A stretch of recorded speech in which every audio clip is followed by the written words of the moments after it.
ना समझना, मैंने ही बादल आवारा, दिल की दीवारों पे मैंने नाम लिखा है तुम्हारा।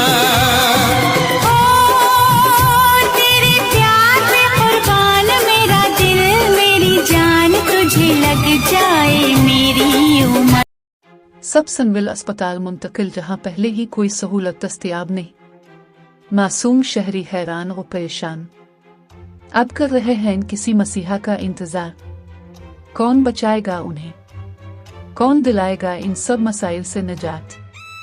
सारे शहर में खौफ और हरास के साए मजीद गहरे। जलालपुर नुमाइंदा खुसूसी जलालपुर के इलाके में मुर्दा और ख़राब गोश्त खाने से दर्जनों अफराद शदीद बीमार हो गए। मुतासरीन को फौरी तौर पर करीबी अस्पताल मुंतकिल किया गया, जहां उनका इलाज जारी है। अस्पताल ज़राए के मुताबिक कई मरीजों की हालत तशवीशनाक है। शहरियों का कहना है कि गैर मियारी गोश्त फरोख्त करने वाले अनासिर कानून की गिरफ्त से बाहर हैं और ये वाक़या मकामी इंतज़ामिया की गफलत का नतीजा है। मुतासरीन के अहले खाना ने हुकूमत से फौरी कार्रवाई और जिम्मेदारान के खिलाफ सख्त इक़दामात का मुतालबा किया है। दूसरी जानिब ज़िले इंतज़ामिया ने मामले का नोटिस लेते हुए गोश्त फरोख्त करने वाली दुकानों पर छापे मारने का हुक्म दिया।